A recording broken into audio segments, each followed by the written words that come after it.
உன்னதமானவரின் மறைவு சர்வவல்லவருடைய நிழல் என்கிற இந்த தலைப்பின் கீழே நம்ம தொடர்ந்து தியானித்து வருகிறோம்.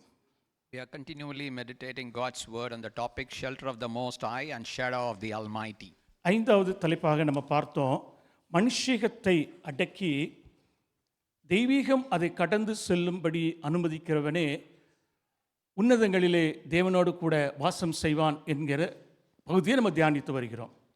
We have meditated that the one who suppresses the carnality and can dwell with the God in the highest places. நம்ம லாஸ்ட்டாக பார்த்தோம் மனுஷீகமும் தனிமையும் என்பதை குறித்து நம்ம போன தடவை நம்ம பார்த்தோம். We have meditated last time the human carnality and the loneliness. மனுஷீகத்தினுடைய கவன சிதறல்களை நம்ம அடக்கி தெய்வீகம் அதை கடந்து செல்லும் பொழுது நம்ம தேவனோடு கூட வாசம் பண்ணுகிறோம். When we are controlling the human distraction, we are able to live with the divine God.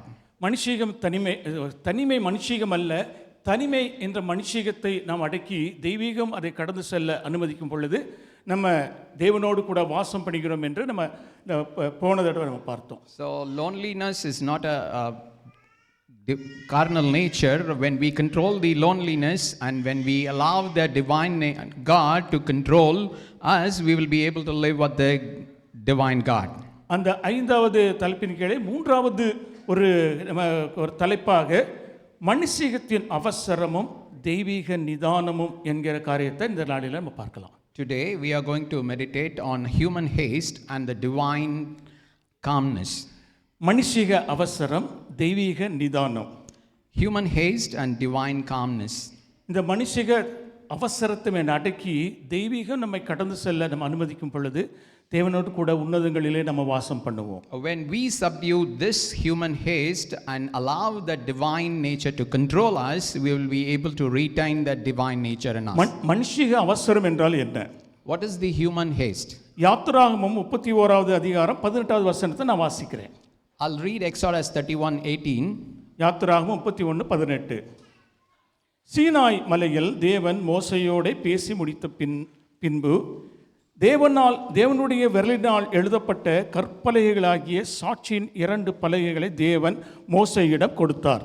When the Lord finished speaking to the Moses on the Mount Sinai, he gave him 2 tablets of the covenant law, the tablets of the stone inscribed by the finger of God. யாத்திராகமம் 32வது அதிகாரம் 15-16 நான் தொடர்ந்து வாசிக்கிறேன். I'll continue reading Exodus 32:15 and 16. 40 நாட்கள் தேவனுடன் மலையின் மேல் இருந்த பின்பு மோசே மலையிலிருந்து இறங்கினான். சாட்சி பலகைகள் 2 அவன் கையில் இருந்தது. அந்த பலகைகள் இருபுறமும் எழுதப்பட்டிருந்தது. அவைகள் இந்த பக்கத்திலும் அந்த பக்கத்திலும் எழுதப்பட்டிருந்தது. அந்த பலகைகள் கற்பலகைகள் தேவனால் இழைக்கப்பட்டதாயும் தேவனால் செய்யப்பட்டதாயும் அவைகள் பதிந்திருந்த எழுத்துக்கள் தேவனால் எழுதப்பட்டதாயும் இருந்தது. After being with God for 40 days, Moses turned and went down the mountain with the 2 tablets of the covenant law in his hands. They were inscribed on both sides, front and back. The tablets were the work of God. The writing was the writing of God engraved on the tablets. அவன் கையில் இருக்கிற 2 கற்பலகைகளும் தேவனால் இழைக்கப்பட்டது. The 2 tablets were the works of God. அந்த கற்பலகைகளில் பதிந்திருந்த எழுத்துக்கள் தேவனுடைய விரலினால் எழுதப்பட்டதாக இருந்தது. The writing in those tablets were the writing of God. யாத்திராகமம் 32:19 நாம் இவ்விதமாய் வாசிக்கிறோம். We are reading in Exodus 32:19 like this.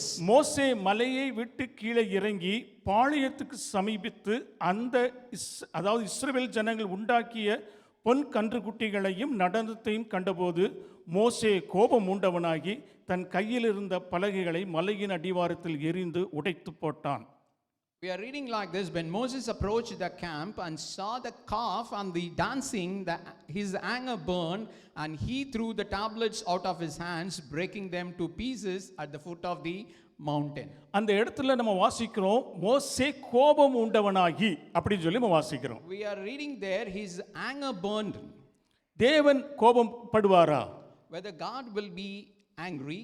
அதாவது தேவனுடைய நற்குணங்களிலே ஒன்று நீடிய சாந்தம். இங்கிலீஷில் சொல்லப்படுகிறது ஸ்லோ டு ஆங்கர், அதாவது கோபப்படுவதற்கு தாமதம் படுத்துகிற தேவன் என்று நம்ம வாசிக்கிறோம். We are reading the very nature of one of the nature of God is to slow to anger. தெய்வீகம் என்னவென்றால் கோபப்படுவதிலே என்னது நிதானம். செயல்படுவதிலே நிதானம், வார்த்தைகளை சொல்லுவதிலே நிதானம் என்பதுதான் தெய்வீகம். The divine nature is there is slowness in anger or coolness in making things. மனுஷீகம் என்பது உடனே கோபப்படுவது, உடனே செயல்படுவது, உடனே வார்த்தைகளை பேசுவது, அது மனுஷீகம். The human nature is immediately, swiftly getting anger, immediately speaking words is this.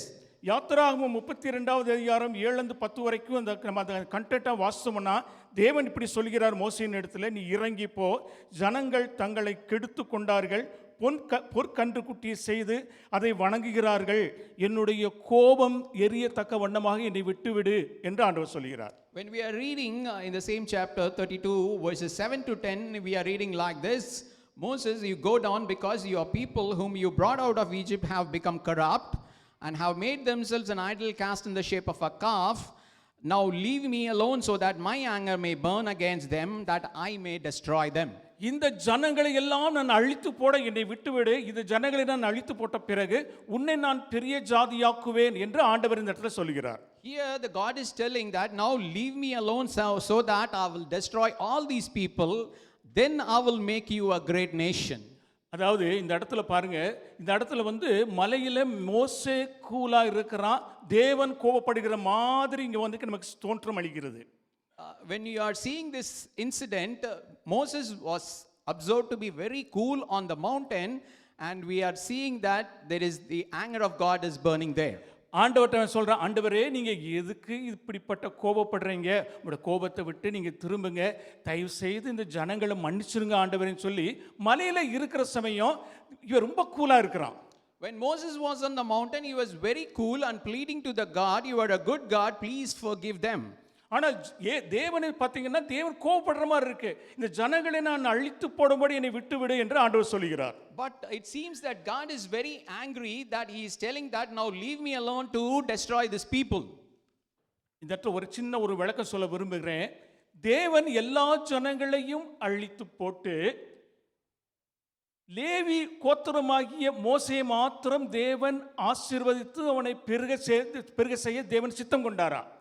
I would like to give a brief explanation here whether God desired to destroy all the tribes of Israel and make Moses the Levite a great nation. இந்த இடத்துல அப்ப மோசே சொல்றாரு, நான் எல்லாரையும் நான் அழித்து போட்டு உன்னை மாத்திரம் நான் ஆசீர்வதிக்க போறேன், என்னை விட்டு விடுன்னு சொல்லி ஆண்டவர் சொல்கிறார். Here God is telling, I will destroy all the entire tribe and I will make you a great nation. தேவன் தான் சொல்லியதை செய்யத்தக்கதாக அவர் சித்தம் கொண்டாரா? Whether he desired to do what he has spoken here. இல்லை. No. ஏனென்றால் ஆதியாகமம் 49வது அதிகாரம் 10வது வசனத்திலே தேவன் இவ்விதமாக ஒரு தீர்க்க தரிசனத்தை கொடுக்கிறார். No, because there is a prophecy of God in 49:10 in Genesis. சமாதானத்தின் கர்த்தர், அதாவது மேசியாவாகிய கிறிஸ்து யூதா சந்ததியில் வருமளவும் செங்கோல் ஆளுகை யூதா கோத்திரத்தை விட்டு நீங்குவதும் இல்லை, மேசியா வந்த பிறகு அந்த செங்கோல் அவருடைய கைக்கு ஆளும்படியாக இந்த ஒரு தீர்க்க தரிசனத்தை ஆண்டவர் என்ன செய்கிறாரு, ஆதியாகமத்தில் சொல்லுகிறார். God has given a prophecy in Genesis, the scepter will not depart from Judah, nor the ruler's staff from between his feet, till Messiah the Christ, to whom it belongs, come. தீர்க்க தரிசனத்தை கர்த்தர் மாற்றுவாரா?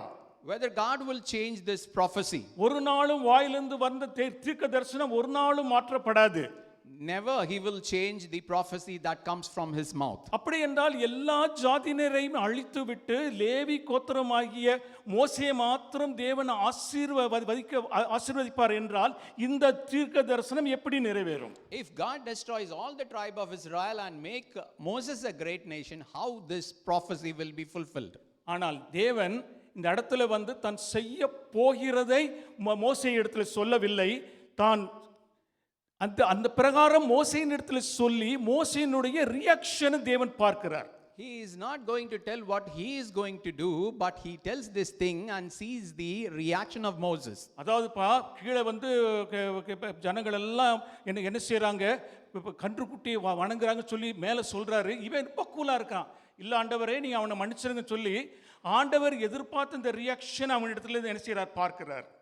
So when God is telling in the mountain that your people are worshipping the calf, Moses was very cool, but when he comes down, he is seeing what his expression will be when he says this. அந்த ரெண்டு கற்பனைகளையும் விட்டு எடுத்துக்கொண்டு கீழே இறங்கி மேலான தேவனுடைய அனுபவத்துக்குள்ளாக இருந்த அவன், கூலாக இருந்த அவன் இப்பொழுது கீழான அனுபவத்துக்குள்ளாக அவன் கீழாக வரும் பொழுது அந்த நடனத்தை கண்ட பொழுது இவன் கோபம் உண்டவனாகி தேவன் எழுதிய அந்த கற்பனைகளை உடைத்து போடுகிறான். Having the experience of the divine God in the mountain, carrying the two tablets, when he comes down, when he sees the dancing, he becomes angry and he is breaking the two tablets in his hand. மலையின் மேல் இருந்த வரைக்கும், மலையில தேவனோடு கூட இருந்த அனுபவத்திற்குள்ளாக இருந்த வரைக்கும் அவன் என்ன செய்கிறான்? நிதானமாக கூலாக இருக்கிறான். When till he was in the experience of the mountain, he was very cool and calm. ஆனால் மலையிலிருந்து கீழே இறங்கி வந்து அவன் கீழான அனுபவத்துக்குள்ளாய் வரும் பொழுது அவனுடைய மனுஷீக சுபாவம் அவனுக்குள்ளாக வந்து அவன் என்ன செய்கின்றான்? கோபப்படுகிறவனாய் மாறுகிறான். When he descends from the divine experience into the lowly experience, his carnality rises up and he becomes angry. நிதானம் என்பது மலையின் மேல் உள்ள ஒரு அனுபவம். The calmness is the mountain experience. அவசரம், கோபம் என்பது கீழான உள்ள அனுபவம், மனுஷீக அனுபவம். The haste or anger is the lowly experience, or the futile experience, or the human experience, human nature. மலையின் மேலே இருந்த வரைக்கும் தெய்வீக சுபாவத்தை உடையவனாய் இருந்தான். Till he was there in the mountain, he was with the nature of the divine. தேவன் அவனிடத்தில் சொல்லும் பொழுது அவன் கூலாக இருந்தான். When God was telling this to him, he was very cool and calm. அவன் கீழே இறங்கி கீழான அனுபவத்துக்குள்ளாக வரும் பொழுது அவனுடைய மனுஷீக சுபாவம் அவனை மேற்கொண்டு தெய்வீக சுபாவம் விட்டு மனுஷனாக மாறி அவன் என்ன செய்கின்றான்? அந்த கற்பனைகளை போட்டு உடைத்து போடுகிறான். When he comes down from the mountain to the lowly experience, his carnality rises and he is becoming angry and he breaks the tablets. இதுதான் அவசரம், துரிதம் என்று நான் அழைக்கின்றேன். This is what I am calling it as a hasty or urgency. இதனால் மனுஷீக இழந்த ஒரு பெரிய காரியம் என்ன? Because of this, what the humanity has lost. தேவனுடைய கர்த்தால் இழைக்கப்பட்ட அந்த கற்பலகைகளையும் தேவனுடைய விரலினால் எழுதிய அந்த அந்த அந்த பதினிருந்த கால்களையும் மனிதர்கள் என்னென்றுமாய் பார்க்க கூடாதபடிக்கு ஒன்ஸ் ஃபார் ஆல் அது அழிந்து போனது. We lost forever that the man could not see the laws of God written by his own finger, the work of God and the law of God. தேவன் அவன் அப்படியாக கோபப்பட்டதுக்கு தேவன் கொடுத்த ஒரு பரிகாரம் என்ன தெரியுமா? அந்த அவசரத்துக்கு உள்ள பரிகாரம் என்ன தெரியுமா? Do you know what is the remedy that God has given for this hasty act? யாத்திராகமம் 34வது அதிகாரம் 1வது வசனத்தை வாசிக்கிறோம். கர்த்தர் மோசேயை நோக்கி, முந்தின கற்பலகைகளுக்கு ஒத்த 2 கற்பலகைகளை நீ இழைத்துக்கொள், நீ உடைத்து போட்ட முந்தின கற்பலகைகளுக்கு கற்பலகைகளை எடுத்துக்கொள் என்று ஆண்டவர் சொல்கிறார். The Lord is telling in Exodus 34:1 like this. The Lord said to Moses, chisel out 2 stone tablets like the first ones which you broke. நீ உடைத்து போட்டதுக்கு பதிலாக நீ அதை இழைத்துக்கொள். Since you have broken it, you have to chisel it out. யாத்திராகமம் 34வது அதிகாரம் 27 28 படி வாசிக்கிறோம். பின்னும் கர்த்தர் மோசேயை நோக்கி, இந்த வார்த்தைகளை நீ எழுது, இந்த வார்த்தைகளின் படியே உன்னோடும் இஸ்ரவேலோடும் நான் உடன்படிக்கை பண்ணினேன். அங்கே அவன் அப்பம் புசியாமலும் தண்ணீர் குடியாமலும் இரவும் பகலும் 40 நாள் கர்த்தரோடு இருந்தான். அந்த 10 கற்பனைகளாகிய உடன்படிக்கைகளை அவன் தன் கைப்பட எழுதினான். We are reading like this in Exodus 34:27 and 28. Then the Lord said to Moses, write down these words, for in accordance with these words I have made a covenant with you and with Israel.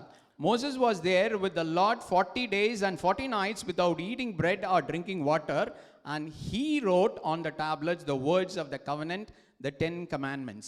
தேவன் இழைத்த அந்த கற்பனைக்கு பதிலாக மனுஷன் இழைத்த கற்பனைகளை தேவன் சொல்லுகிறாருங்க. Instead of the work of God, the work of the hand of God, he is asking him to chisel out. தேவன் தன்னுடைய கையினால் எழுதிய அந்த வார்த்தைகளுக்கு பதிலாக மனுஷனாகிய மோசே இப்பொழுது நீ எழுது என்று ஆண்டவர் சொல்கிறார். Instead of his own writing, he is asking Moses to write these commandments on the tablets. அந்த ஒரு நிமிஷம் அவன் தன்னுடைய மாம்சீகத்திலே ஒரு முடிவெடுத்து ஒரு நிமிஷம் அவன் தன்னிலை இழந்ததினாலே, நிதானத்தை இழந்ததினாலே இப்ப மனுகுலம் என்னத்தை இழந்தது? பெஸ்டை இழந்தது. Since he was given himself to the fleshly carnality for a one moment, the humanity lost the best thing from God. தேவனிடமிருந்து தி பெஸ்ட், அதாவது மிகச் சிறந்ததை நம்ம ஒருவேளை இழந்து போனால் தேவன் அதற்கு பதிலாக இரண்டாம் தரமான பெஸ்டை தான் தேவன் நமக்கு கொடுப்பார். If we lose the best one from God because of this, he will be only giving the second best for us. இதிலிருந்து நம்ம கற்றுக்கொள்வது என்ன? What we can learn from this? பாருங்க, நான் ஒரு வாசிக்கிறேன். நிதானத்தை இழந்து பதற்றமாய் அவசரமாய் செய்கிற காரியத்தினால் நான் இழந்தது, பதற்றமாய் பேசினதினால் நான் இழந்த நற்பெயர்கள், பதறி தீர்மானம் எடுத்து அதை செயல்படுத்தியதால் நான் இழந்து போன ஆசீர்வாதங்கள், அதனுடைய ஒரிஜினல் ஸ்டேஜை ஒரு நாளும் அடைய முடியாது. When we lost by losing our temper and acting in a haste, the reputation we lost because we spoke hastily, the blessings we lost because of making a rash decision and implementing it cannot be regained back in its original state. நல்லா கவனிச்சிங்கன்னா உங்களுக்கு புரியும். நிதானத்தை நான் இழந்து பதற்றமாய் அவசரமாய் செய்கிற காரியத்தினால் நான் இழந்தது, பதற்றமாய் பேசினதினால் நான் இழந்த நற்பெயர்கள், பதறி தீர்மானம் எடுத்து அதை செயல்படுத்தியதால் நான் இழந்து போன ஆசீர்வாதங்கள் எல்லாம் ஒரிஜினல் ஸ்டேஜை நான் ஒருபோதும் அடைய முடியாது. I'm saying it again. When we lost by losing our temper and acting in haste is the reputation we lost because we spoke hastily, the blessing we lost because of making a rash decision and implementing it cannot be regained back in its original state. அது ஆண்டவர் சொல்லியிருக்கிறாரு, brother, நீங்கள் இழந்து போன உங்களுடைய பச்சை புழு பட்சித்ததையும் எல்லா புழுக்கள் பட்சித்ததையும் நான் உங்களுக்கு திரும்ப அழைப்பேன், உங்களுடைய ஆசீர்வாதங்களை நான் திரும்ப தருவேன் ஆண்டவர் சொல்லியிருக்கிறாரே. நீ ஒருவேளை கேட்கலாம், You may be asking that the God's word is telling that he will regain all that we have lost. நான் ஒரே ஒரு காரியத்தை சொல்றேன், அதுல இருந்து நீங்க புரிஞ்சுக்கிடுவீங்க. I will tell one thing and you will be able to understand. நான் ஒரு பெரிய மிஷனரி, ஒரு சீனியர் மிஷனரின்னு வச்சுக்கிடுங்க.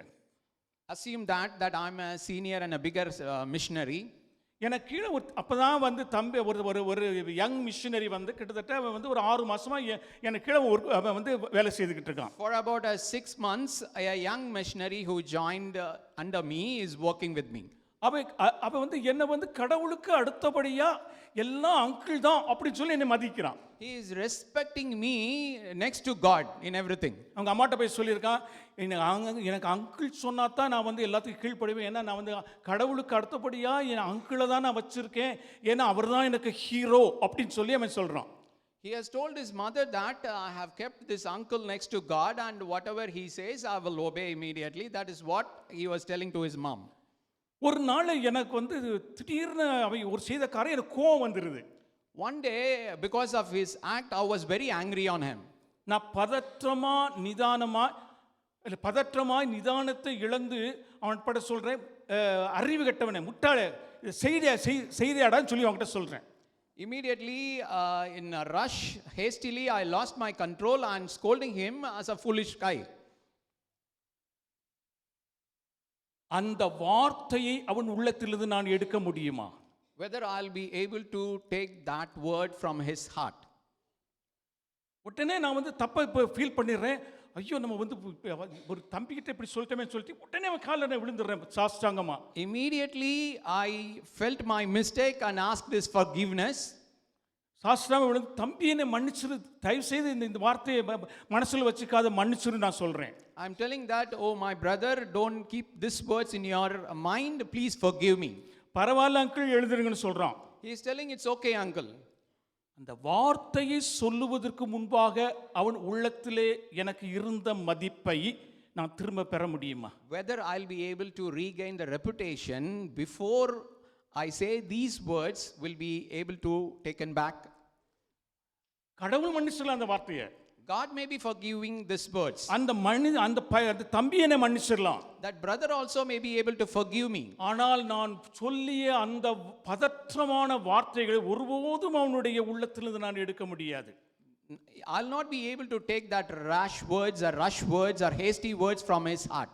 ஒரிஜினலாக அந்த வார்த்தையை சொல்லுவதற்கு முன்பாக இருந்த அந்த ஒரிஜினல் மதிப்பை நான் ஒருபோதும் பெற்றுக்கொள்ள முடியாது. I'll not be able to regain that original respect he had for me. 10 வருஷம் கழிச்சு ஒரு இன்னொரு தம்பி வரான், அந்த அங்கிள் தான் எனக்கு தெய்வம் சொல்றப்ப இவன் சொல்லுவான், இல்ல அந்த அங்கிள் தெய்வம் கிடையாது, அவர் என் மேல கோபப்பட்டாருன்னு இவன் செய்வான். இவன் சொல்லி காண்பிப்பான்.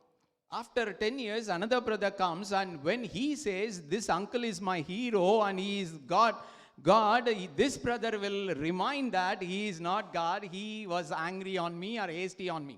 மலையின் மேலே தேவனுடைய உடனான அனுபவத்துக்குள்ளாக இருந்த பொழுது நிதானமான மோசேயை நம்ம என்ன செய்கிறோம் பார்க்கிறோம். We are seeing Moses is a cool and calm guy when he was in the presence of God. ஆனால் அவன் தேவனுடைய அந்த அனுபவத்தை விட்டு கீழான அனுபவத்துக்குள்ளாக வரும் பொழுது மனுஷீகம் அவனை மேற்கொண்டு விடுகிறதே நம்ம பார்க்கிறோம். When we see that when Moses comes down to the earth from the sublime experience, we are seeing his carnal natures controls him. அதனால தான் நான் சொன்னேன், மனுஷீகத்தை இந்த இந்த அவசரம் என்கிற மனுஷீகத்தை பதற்றம் என்ற மனுஷீகத்தை நான் அடக்கி தெய்வீகம் என்னை கடந்து செல்ல நான் அனுமதிக்கும் பொழுது தேவன் கொடுக்கிற நற்பெயரை நான் தக்க வைத்துக் கொள்ளுவேன். That is why I am telling that when we are able to control or overtake this human nature of hastiness or angry and allow God to control me, I'll be able to retain the divine nature inside of me. அந்த பையனை பார்த்து ஒரு நிமிஷம் நான் தாமதமாகி கொஞ்சம் நிதானப்பட்டு, பரவாயில்ல தம்பி, alright, நீ அடுத்த முறை நல்லா பண்ணிருன்னு சொல்லியிருந்தேன்னா அவன் என்னென்றைக்குமா என்னை கடவுளுக்கு அடுத்தபடியாக தான் அவன் என்ன செஞ்சிருப்பான், வச்சுட்டு இருந்திருப்பான். If one moment I was in control and I was very cool and did not say it's okay brother, he will be having the same respect for eternity or for entire life of him. 1 கொரிந்தியர் 16:46 நான் விதமாக வாசிக்கிறேன் பாருங்க. 1 கொரிந்தியர் 15:46 ஆவிக்குரிய, அதாவது ஆகிலும் ஆவிக்குரிய சுபாவம், அதாவது சரீரம் வருகிறது, அதுக்குள்ள சுபாவம் நான் போடுறேன். ஆகிலும் ஆவிக்குரிய சுபாவம் தெய்வீக சுபாவம் முந்தினதல்ல. In Corinthians 15:46, I am reading this, the spiritual nature did not come first. ஆவிக்குரிய தெய்வீக சுபாவம் முந்தினதல்ல, ஜென்ம சுபாவமே மனுஷீக சுபாவமே முந்தினது. But the fleshly nature or body is the first one. ஆவிக்குரிய சுபாவம் பிந்தினது. The spiritual nature is the second one. அந்த ஆவிக்குரிய சுபாவம் எப்படி வருகிறது என்றால், நான் தேவனோடு கூட மலையின் மேலே வாசம் பண்ணி கொண்டு இருக்கும் பொழுது அவன் மோசே எவ்வளவு அவன் கூலாக இருந்தானோ அப்படியாக நான் தேவனோடு கூட வாசம் பண்ணும் பொழுது பதற்றம் இல்லாதவனாய் நிதானம் உள்ளவனாய் தேவனுடைய சுபாவம் எனக்குள்ளாய் செயல்படுகிறதை நான் பார்த்து கொண்டே இருப்பேன். We are able to see that how we receive that second or later nature of the divine nature when we have the experience, sublime experience with God, we receive the later nature of the divine one. பதற்றம் மனுஷீகம், நிதானம் தெய்வீகம் என்று நம்ம பார்க்கிறோம். Hastiness is the human nature and the calmness is the divine nature. மனுஷனுக்குள்ளாய் 2 விதமான quality, பதறி பேசுதல், நிதானமாய் பேசுதல், பதறி செயல்படுதல், நிதானமாய் செயல்படுதல் என்கிறதை குறித்து நான் உங்களோடு கூட பகிர்ந்து கொள்ள விரும்புகிறேன். I want to share with you 2 types of the human stressful activities. One is the speaking rashly versus the speaking calmly, and another one is acting rashly and versus acting calmly. யோனா அப்படி சொன்ன உடனே உங்களுக்கு மொத்த வருகிற ஒரு idea என்ன? When I say Jonah, what comes to your mind first? அவன் அருமையான தீர்க்கதரிசிங்கிறது தான் நம்ம ஞாபகத்துக்கு வருது. Do you remember whether he is a very good prophet? அவன் தர்சீசுக்கு ஓடி போனான், அவன் ஆண்டவருடைய சமூகத்தை விட்டு தப்பிச்சு ஓடி போனான், மீன் அவனை விழுங்கிச்சு, அவன் தேவனுக்கு முன்பாக கோபப்பட்டான். இதைத்தான் நம்ம மனசுக்குள்ள முதலாக வருகிறது. So first what comes to our mind when we hear the word Jonah is he fled to Tarshish, he was caught in the storm, he was in the belly of the fish. All these things only comes to our mind first. நான் அதில் எழுதியிருக்கேன், சினம் கொண்ட YONO அப்படின்னு சொன்னா எழுதி வச்சிருக்கேன். I have written like this is the angry Jonah. பாருங்க, தேவனுடைய சமூகத்திலே அவன் பதற்றமாய் பேசுகிறதை நம்ம என்ன செய்யலாம், வேதத்தில் நம்ம வாசிக்கலாம். We can read in the scriptures that Jonah is speaking hastily in the presence of God. நம்ம முன்னாடி உள்ள நான் மெசேஜ் சொல்லியிருக்கேன், அவனை பார்த்து தேவன் கேட்கிறார், நீ கோபமாய் இருக்கிறாயோ? I have told in the earlier messages, God asks Jonah, are you angry? நான் கோபமாகவே இல்லை அப்படின்னு சொல்லி தேவனுக்கு ரிட்டாலியேட் பண்றாரு, சொல்றான். He is retaliating God that I am not angry. இரண்டாவது முறையாய் ஆண்டவர் சொல்கிறார், நீ கோபமாக இருக்கிறாய். Second time, God is telling, you are angry. நீ கோபமாக இருக்கிறது நல்லதோ? Is it good to be angry? அவன் தேவனுக்கு பதில் சொல்றான், நான் என்னுடைய வாழ்நாள் முழுவதும் நான் கோபமாக இருப்பது நல்லதுதான் என்று ஆண்டவர்ட்ட பதில் சொல்றான். He responds to God that it is good for me to be angry for my lifetime. இந்த வார்த்தைகளை அவன் நிதானமாய் பேசினான் என்று நம்ம எடுத்துக்கலாமா? Can we take this? He has spoken these words before God in a calmness or with all quietness. பிரசங்கி 5:2 அப்படி வாசிக்கிறோம், தேவ சமூகத்திலே நீ துணிகரமாய் உன் வாயினாலே பேசாமலும் மனம் பதறி ஒரு வார்த்தையும் சொல்லாமல் இரு. தேவன் வானத்தில் இருக்கிறார், நீ பூமியில் இருக்கிறாய், அதனால் உன் வார்த்தைகள் சுருக்கமாய் இருப்பதாக என்று சொல்லப்படுகிறது. Scripture says in Ecclesiastes 5:2 like this, do not be rash with your mouth and let not your heart utter anything hastily before God, for God is in heaven and you on earth. Therefore let your words be few. நம்ம பதறி பேசாட்டா கூட நம்ம பதறி நிறைய காரியங்களை பதறி நம்ம செய்து கொண்டே இருக்கிறோம். உடனே தீர்மானம் எடுத்து அதை உடனே நம்ம நிறைவேற்றுகிறோம். Even though we are not speaking very rashly, but we are acting very rashly many a times. அந்த மனுஷீக அந்த ஒரு சுபாவம் இருக்கிறதுனால தேவனுடைய ராஜ்யத்துக்குள்ளாக மனுஷனுடைய ராஜ்யத்துக்குள்ளாக எவ்வளவு ஒரு பெரிய தாக்கத்தை நம்ம உண்டு பண்ணுகிறோம் என்று நம்ம ஒரு நாள் அறிய மாட்டோம். Because of the fleshly nature we have, we don't understand what impact we are making in the kingdom of God as in the kingdom of men. ஒரே ஒரு சின்ன இன்சிடென்ட் சொல்றேன். நான் அது வந்து அந்த அந்த அந்த நபர் வந்து எவ்வளவு ஒரு பெரிய தாக்கத்தை உண்டு பண்ணி இருக்கிறார் என்று நீங்க விளங்கிக் கொள்வீங்க. I will explain an incident. You will understand how much big impact that man has made. ஒரு பெரிய ஆர்கனைசேஷன்ல ஒரு மூணாம் தரமான ஒரு தலைவர் இருக்கிறாரு. In a large organization, there is a third level leader was there. அவர் வந்து ஒரு ஸ்டேட் கோஆர்டினேட்டர்னு வச்சுக்கலாம், ஸ்டேட் கோஆர்டினேட்டரா இருக்கிறாரு. Consider him, he was a state coordinator. அவருக்கு கீழே அவருடைய பாஷை பேசுகிற தம்பிமார்கள் இருக்கிறாங்க, வேற பாஷை பேசுகிற தம்பிமார்கள் நிறைய பேர் இருக்கிறாங்க. There are many brothers under him working with the same mother tongue and other language speaking brothers. வேற மொழியை பேசுகிற ஒரு தம்பியோடு இவருக்கும் கொஞ்சம் எப்போ பார்த்தாலும் கொஞ்சம் உரசல்கள் வந்துகிட்டே இருக்கும். Always there will be a rubbing with one brother who is not speaking his own language. ஒரு நாள் அவனுக்கு வந்து மேரேஜ் ஃபிக்ஸ் ஆயிருச்சு. அவன் வந்து அந்த கோஆர்டினேட்டர் வந்து கேட்குறான், எனக்கு மேரேஜ் ஃபிக்ஸ் ஆயிருச்சு, ரொம்ப சந்தோஷமா வந்து சொல்றான். One day the brother comes to the coordinator and tells that I got fixed my marriage. அவரு சொல்றாரு, அப்பா ரொம்ப சந்தோஷம், ஆனால் நம்முடைய மிஷன் ரூல் என்ன தெரியுமா, நீ வந்து எப்போ வந்து லீவ் எடுக்கலாம்னா நீ மேரேஜுக்கு அப்புறம் ஒரு மாதம் லீவ் என்ன செய்யலாம் எடுத்துக்கலாம். நம்ம வந்து ஆர்கனைசேஷன்லேருந்து உனக்கு வந்து அந்த ஒரு மாதம் சேலரியும் கொடுத்துருவாங்க, நீ வந்து ஒய்ஃபோட ஒரு மாதம் நல்லா இருக்கலாம்னு சொல்லி அவர் சொல்கிறாரு. The brother is telling that it is good that you got engaged and per the organization rule you can take 1 month leave after the marriage so that you can be with your wife. அவன் வந்து அதுக்கு முன்னாடி இந்த casual leave இருந்த sick leave எல்லாம் எடுத்து தன்னுடைய மேரேஜை attend பண்ணுறதுக்காக எல்லா லீவே எடுத்துட்டான். He took all the casual leaves he had and consumed all those leaves before the marriage.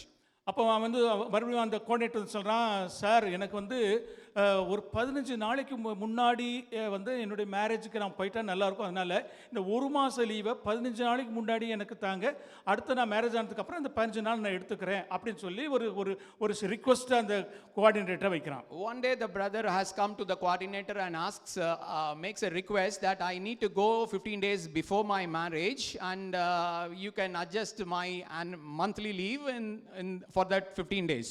அந்த மாதிரி ஸ்ப்ளிட் பண்ணுற மாதிரி நம்ம மிஷனில் எந்த விதமான இதுவும் கிடையாது. ஒன்று நீ என்ன செய்யணும், மேரேஜுக்கு அப்புறம் நீ 1 மாதம் லீவ் எடுத்துக்கோன்னு இவர் ஸ்ட்ரிக்டாக சொல்லிடுறாரு.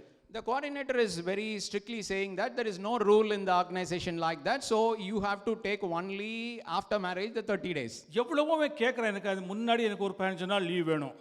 He is requesting so much that he needs the leave 15 days before the marriage. அப்படி அந்த 15 நாள் லீவ் எடுப்பேன்னா நான் உனக்கு வந்து லாஸ் ஆஃப் பேல தான் போடுவேன்னு இவர் சொல்றாரு. The coordinator is telling that if you are going to take that 15 days before the marriage, then you have to take the leave in loss of pay. எப்படினாலும் நீ மேரேஜுக்கு அப்புறம் ஒரு மாசம் நீ இருந்துக்கோ, மேரேஜுக்கு முன்னாடி எடுத்தனா அந்த 15 நாள் உனக்கு வந்து எப்படி தான் ட்ரீட் பண்ணப்படும் என்றால் லாஸ் ஆஃப் பேல தான் ட்ரீட் பண்ணப்படும் சொல்றாரு. He strictly says that you can take 1 month leave after the marriage, but if you take the 15 days leave before the marriage, it will be a loss of pay for you. அவன் சொல்லாம கொள்ளாம 15 நாளுக்கு முன்னாடி ஊர் போய் சேர்ந்துறான். But that brother, without telling the coordinator, he went to his hometown. அங்கேருந்து அவன் phone பண்ணுறான் கோஆர்டினேட்டருக்கு, நான் ஆல்ரெடி ஊருக்கு வந்துட்டேன், இந்த 15 நாளில் நீங்கள் வந்து லாஸ் ஆஃப் பெயின் ட்ரீட்மெண்ட் பண்ணுவீங்களோ, பெய்டு பெயின் ட்ரீட்மெண்ட் பண்ணுவீங்களோ, என்ன ட்ரீட் பண்ணுவீங்களோ அது உங்கள் போகிறோம், நான் ஆல்ரெடி ஊருக்கு வந்து சேர்ந்துட்டேன்னு சொல்லி அவன் ஃபோன் பண்ணுறான். The brother, after reaching his hometown, calls the coordinator and informs him that I have come to my hometown, whether you consider those 15 days leave as a loss of pay or a paid holiday, whatever you consider, but I have come to my hometown. This is for your information. இவருக்கு என்ன செய்யன்னு தெரில, சரி marriage முடிஞ்சு வரட்டும்னு சொல்லி பார்க்குறாரு. This coordinator didn't know what to do, but he is waiting that let him come after the marriage. மேரேஜுக்கு அப்புறமும் ஒரு மாதம் லீவ் எடுக்கிறான். After marriage also, the brother took one more month leave. அங்கே ஃபோன் பண்ணி சொல்கிறான், எனக்கு வந்து ஒரு மாதம் லீவ் உண்டுல, இந்த ஒரு மாதம் லீவ் நான் எடுத்துக்கிறேன்னு சொல்லி சொல்கிறான். He is telling the coordinator that I have 1 month leave, I'll take 1 more month leave also. அந்த 15 நாள் லீவை உனக்கு வந்து லாஸ் ஆஃப் பே தான் நான் வந்து ட்ரீட் பண்ணுவேன்னு அவர் சொல்கிறாரு. He was telling that I will consider that 15 days leave as a loss of pay leave. Okay அப்படின்னு சொல்லிடுறான். He replies that it is okay for me. ஒரு மாதத்துக்கு அப்புறம் வந்து ஜாயின் பண்ணவில்லை. After 1 month also, he didn't join back the organization. அவன் resign பண்ணிடுறான். He resigned the job. இது ஒரு ஆர்கனைசேஷனில் உண்மையாகவே நடந்தது. This has happened truly in an organization.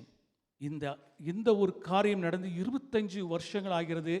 அவன் மிஷனை விட்டு போன அவன், ஊழியத்தை விட்டு போனவன் ஒன்ஸ் ஃபார் ஆல் போயிட்டான். This has happened 25 years back. He has gone from not only from the organization, he also gone from the ministry as well. இந்த coordinator ஒருவேளை ஆண்டவர்ட்ட மன்னிப்பு கேட்டிருக்கலாம். This coordinator might have asked forgiveness to the Lord. ஆண்டவர் ஒருவேளை அந்த கோஆர்டினேட்டரை மன்னிச்சிருக்கலாம். God also might have forgiven this coordinator. இந்த coordinator ஒருவேளை அவனுக்கு ஃபோன் பண்ணி அப்பா என்னை மன்னிச்சிருன்னு சொல்லியிருக்கலாம். This coordinator might have also requested the forgiveness from that brother. அந்த தம்பியும் பரவாயில்ல பிரதர்னு சொல்லியிருக்கலாம். That brother also might have forgiven this coordinator.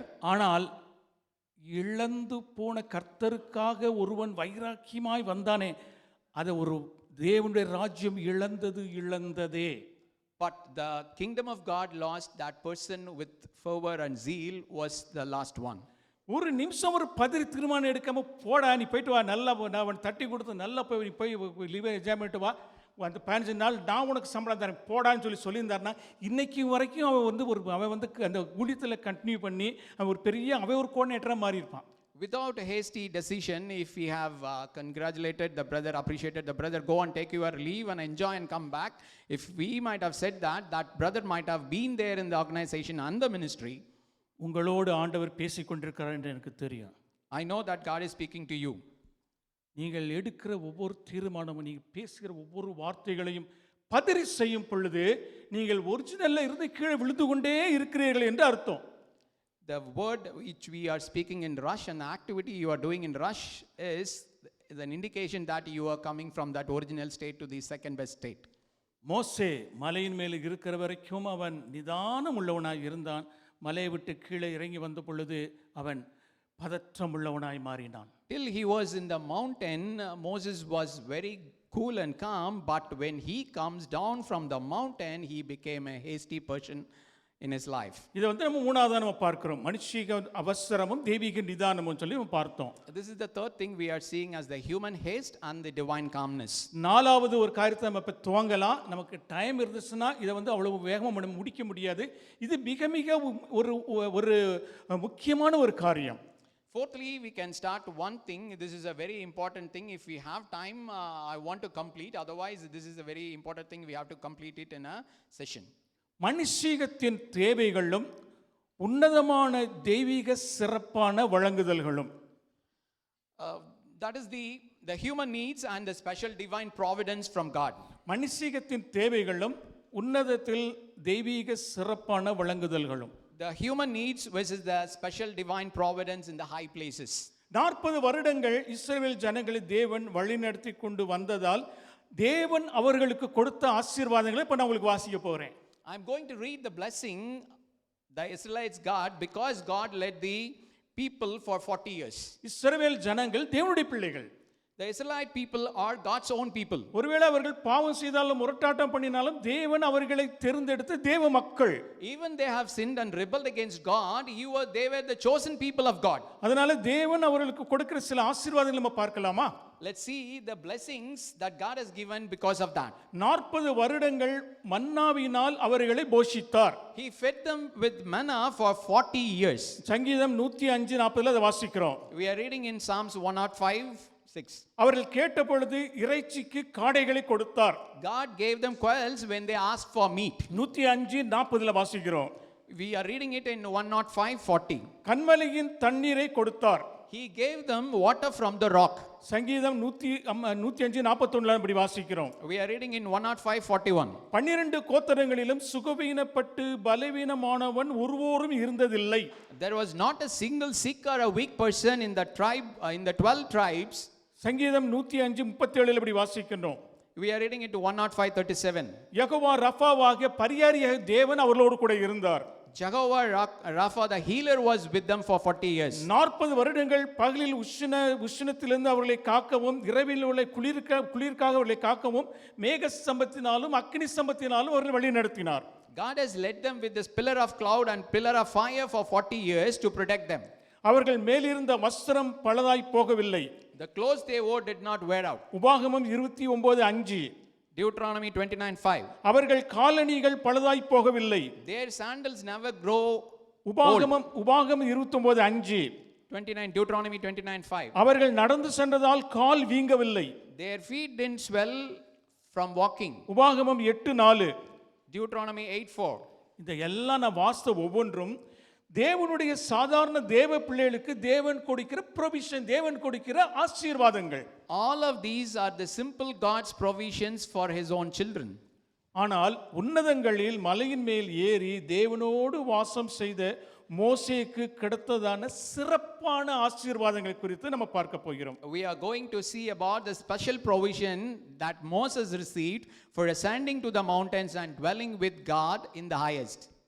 அவன் மோசே தேவனுடைய பர்வதத்தில் எத்தனை நாட்கள் வாசம் பண்ணினான்? How many days he was dwelling with God in the mountain? எத்தனை நாள் வாசம் பண்ணினான்? How many days he was dwelling with God?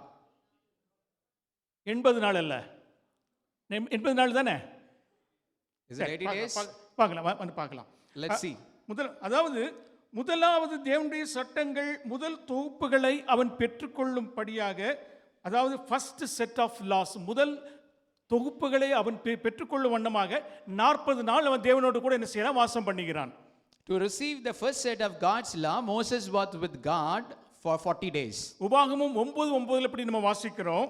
We are reading like this in Deuteronomy 9:9. கர்த்தர் உங்களோடு பண்ணின உடன்படிக்கை பலகைகளாகிய கற்பலைகளை பெற்றுக்கொள்ளும்படி நான் மலையில் ஏறின போது 40 நாள் இரவும் பகலும் மலையின் கர்த்தரிடத்தில் அப்பம் புசியாமலும் தண்ணீர் குடியாமலும் இருந்தேன். He says like this: when I went up into the mountain to receive the tablets of stone, the tablets of covenant which the Lord made with you, then I stayed on the mountain 40 days and 40 nights. அந்த கற்பனைகளை தான் என்ன செய்யறான்? போட்டு உடைச்சு போடுறான். That commandments only he broke it. இரண்டாவது 40 நாட்கள் இடைப்பட்ட இந்த முதல் 40 நாளுக்கும் இரண்டாவது 40 நாளுக்கும் இடையில ஒரு சாண்ட்விச் மாதிரி ஒரு 40 நாள் வருது பாருங்க. Between the first 40 days and the second 40 days, there is another 40 days as a sandwich in between them. ஜனங்கள் விக்கிரக வணக்க பாவத்தை செய்ததால் கர்த்தரிடம் திறப்பின் வாசலில் ஜனங்களுக்காக பரிந்து பேசுவதற்காக மோசே மலையின் மேல் ஏறினான். We are seeing that he goes up to the mountain to stand in the gap and intercede for the people of God because they have committed the sin of idolatry. யாத்திராகமம் 32வது அதிகாரம் 30-31 விதமாக நம்ம வாசிக்கிறோம். We are reading in Exodus 32 verses 30 and 31 like this. மறுநாளில் மோசே இஸ்ரவேல் புத்திரரை நோக்கி, நீங்கள் மகா பெரிய பாவம் செய்தீர்கள், உங்களுக்காக பாவ நிவர்த்தி செய்யக்கூடுமோ என்று நான் அறிய இப்பொழுது நான் கர்த்தரிடத்தில் ஏறி போகிறேன் என்று சொல்லி மோசே மலையின் மேல் ஏறி கர்த்தரிடத்தில் திரும்பி போய் அவன் அங்கு இருக்கின்றான். Now it came to pass on the next day that Moses said to the people, you have committed a great sin, so now I will go up to the Lord. Perhaps I can make an atonement for your sin. Then Moses returned to the Lord and there for 40 days. யாத்திராகமத்தில் எத்தனை நாள் அவன் அந்த அப்படி அவங்க அப்படி கர்த்தருடைய கூட இருந்தான்னு சொல்லப்படல. உபாகமத்தில் அவன் சொல்றான் பாருங்க. In Exodus, it was not written that he was with God for 40 days, but in Deuteronomy, he himself explains that. உபாகமம் 9:18 கர்த்தரை கோபப்படுத்துவதற்காக நீங்கள் அவருடைய சமூகத்தில் பொல்லாப்பு செய்து நடப்பித்த உங்களுடைய சகல பாவங்களின் நிமித்தமும் நான் கர்த்தருக்கு முன்பாக இரவும் பகலும் 40 நாள் விழுந்து கிடந்தேன். நான் அப்பம் புசிக்கவும் இல்லை, தண்ணீர் குடிக்கவும் இல்லை. In Deuteronomy 9:18, he says, "And I fell down before the Lord as at the first 40 days and 40 nights. I neither ate bread nor drank water because of all your sin which you committed in doing wickedly in the sight of the Lord, to provoke him to anger." 40 நாள் இரவு பகலும் அப்பம் புசியாமலும் தண்ணீர் குடியாமலும் கர்த்தருடைய சமூகத்தில் விழுந்து கிடக்கிறான். He was laying down in the presence of God for 40 days and 40 nights without bread and water. மூன்றாம் 40 நாட்கள் பாருங்க, தேவனுடைய சட்டங்கள் இரண்டாம் தொகுப்புகளை பெற்றுக்கொள்ள வண்ணமாக இன்னொரு 40 நாள் தேவனிடத்தில் போகிறான். To receive the second set of God laws, another 40 days he goes into the presence of God. யாத்திராகமம் 34:27-28 இப்படி நம்ம வாசிக்கணும். கர்த்தர் மோசேயை நோக்கி, நீ இந்த வார்த்தைகளை நீ எழுது என்றார். அங்கே நான் அப்பம் புசியாமலும் தண்ணீர் குடியாமலும் இரவும் பகலும் 40 நாள் கர்த்தரோடே இருந்தேன். அந்த 10 கற்பனைகளாகி உடன்படிக்கையின் பலகைகள் வார்த்தைகளை அந்த பலகைகளில் எழுதினேன் என்று அவன் சொல்கிறான். In Exodus 34:28-27, we are reading like this. Then the Lord said to Moses, "Write these words." So he was there with the Lord 40 days and 40 nights. He neither ate bread nor drank water. பாருங்க, மோசே 40 120 நாட்கள் தேவனோடு கூட மலையின் மேலே அப்பம் புசியாமலும் தண்ணீர் குடியாமலும் இருந்தான். So Moses was with the Lord without eating bread and drinking water for 3 spells of 40 days, that is to 120 days. அவன் உபவாசம் இருந்தானா? Whether he was fasting during those period, உபவாசம் இருந்தானா? are you thinking he fasted for those 120 days? அவன் எந்த இடத்திலே நான் உபவாசம் இருந்தேன் என்று எழுதவில்லை. He has never written in any of the places that I have fasted for these 3 spells of 40 days. உபவாசம் என்ற வார்த்தை பழைய ஏற்பாட்டிலே 70 முறை வருகிறதை நம்ம பார்க்கிறோம். The word fasting comes for 70 times in the Old Testament. ஆனால் மோசே ஒரு இடத்திலாவது நான் 40 நாட்கள் நான் உபவாசம் இருந்தேன் என்று அவன் எழுதவில்லை. But Moses never written in the scripture that I have fasted for these days. அவன் என்ன எழுதுகிறான்? அப்பம் புசியாமலும் தண்ணீர் குடியாமலும் கர்த்தருடைய பாதத்திலே இருந்தேன். He was there in the presence of God without eating bread and drinking water. அந்த 3 முறையும் அவன் அப்பம் புசியாமலும் தண்ணீர் குடியாமலும் இருந்த பொழுது அவனுக்கு என்னல? பசி எடுக்கல, தாகம் எடுக்கவில்லை. All the 3 spells without drinking any water or having any food, he did not have any hunger or thirsty. அவனுக்கு பசி எடுக்கல, தாகம் எடுக்கவில்லை. He did not had any hunger or thirsty. அவன் பலவீனப்படவில்லை. He did not felt weak. அவன் சோர்ந்து போகவில்லை. He did not felt tired. அவன் வியாதிப்படவில்லை. He did not have any sickness. அதாவது உபாகமம் 9:15 நம்ம வாசிக்கின்றோம், நான் கீழே இறங்கி வந்த பொழுது மலை முழுவதும் நெருப்பால் அக்கினியால் பற்றி எரிந்து கொண்டிருந்தது என்று அவனே சொல்கிறான்.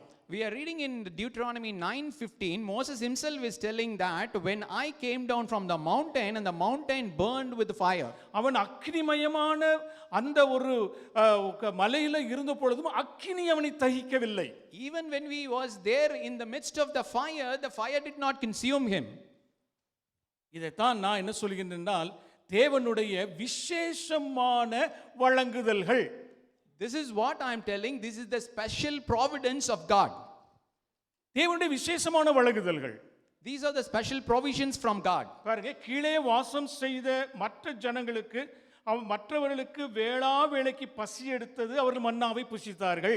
For the people who were at the foothill, they got hunger each and every time and they ate the manna. பசி எடுத்தவங்களுக்கு தேவன் மன்னாவை கொடுத்து ஆசீர்வதிக்கிறார். The God is blessing them who had hunger with manna. மலையின் மேல் இருந்த யோனாவுக்கோ தேவனே மன்னாவாக இருந்தார். But for the Moses who are there in the mountain, God himself became the manna.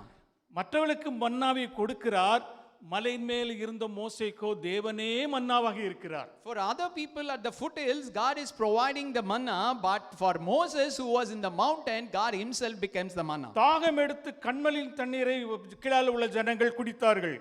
The people at the foothills drank the water from the rock. ஆனால் மலையின் மேலே தேவனோடு கூட வாசம் பண்ணின மோசேக்கோ அவரே அவனுக்குள்ளாய் ஊறுகிற நீரூற்றாக இருந்தார். But for Moses, who was in the mountain, God himself was a spring flowing within him. மற்றவர்கள் மன்னாவை சாப்பிட்டு பலவீனம் அடையாதிருந்தார்கள். The others ate manna and did not become weak.